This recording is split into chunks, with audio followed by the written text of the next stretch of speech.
रात्र चौथी. पुण्यात्मा यशवंत. त्या दिवशी शनिवार होता. एकादशी होती.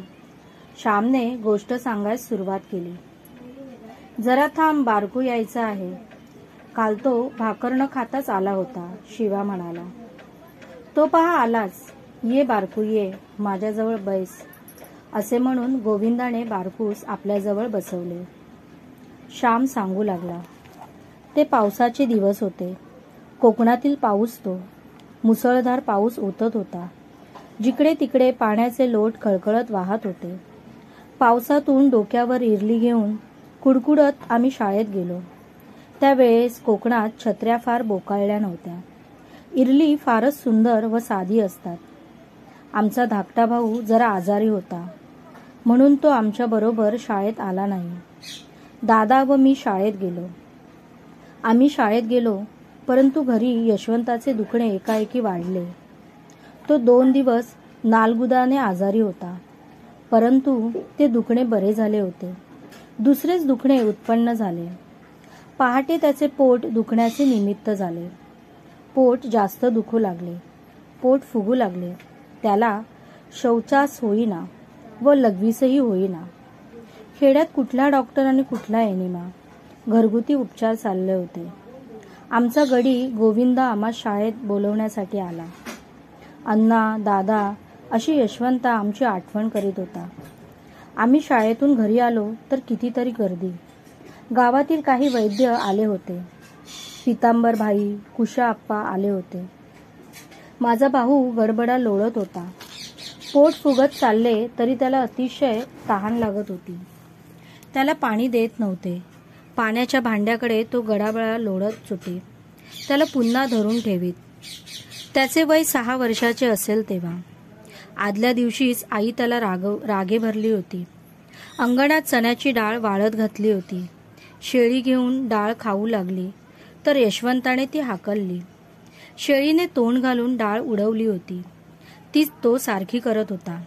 गोळा करून ठेवीत होता. इतक्यात आजीने पाहिले व ती म्हणाली, डाळ खातोस का रे चोरा? आणि कळू नये म्हणून नीट सारखी करून ठेवतो आहेस वाटतं. बराच किरे आहेस. नाही ग आजी, मी नव्हतो खात. उगीच आपल्या माझ्यावर आळ. रडकुंडीला येऊन यशवंता म्हणाला.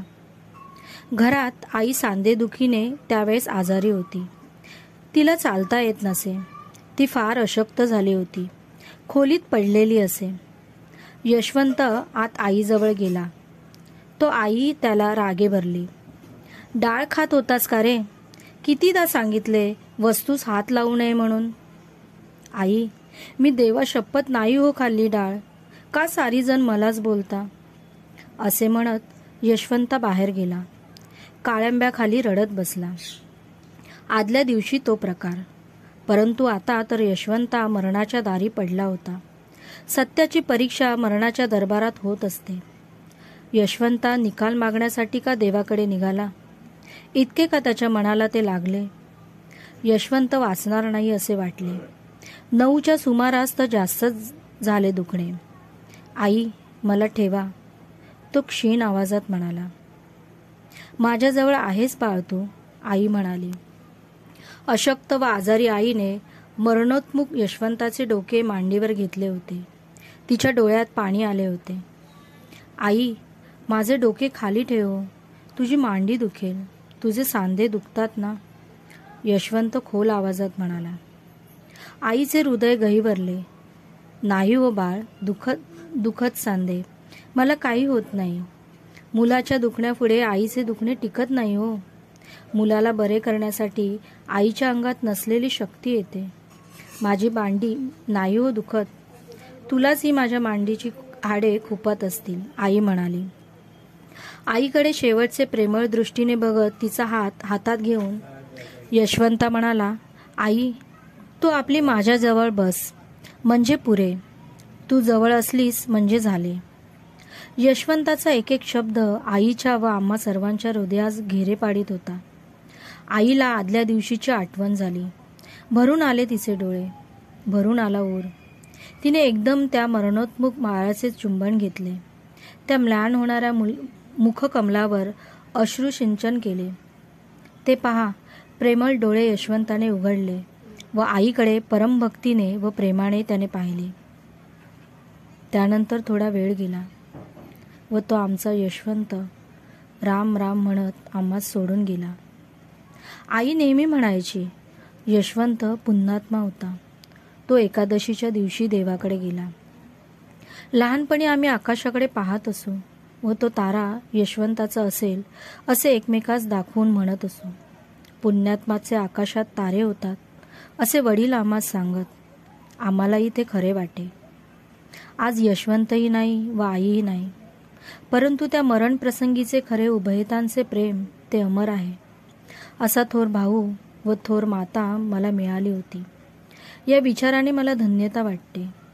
त्यांच्या नखांची सर मला नाही, मी पामर किडा. परंतु माझ्यातही काही चांगुलपणा, काही प्रेम असेल तर त्याचे श्रेय त्या मातृनिष्ठ भावास व मुलांच्या शिलास जपणाऱ्या त्या थोर मातेस आहे. अशी आई व असे भाऊ लाभाव्यास पूर्व सुकृतच लागते. बहुधा सुसंस्कृतीची जोडी पदरी असायला हवी. सत्य संगती लाभाव्यास जशी पुण्याई लागते, त्याप्रमाणे थोर मातापित्रे, थोर भावंडे मिळास पुण्याई लागते. परंतु माझी असेल असं मला वाटत नाही. ईश्वराच्या कृपेची ती देणगी होती.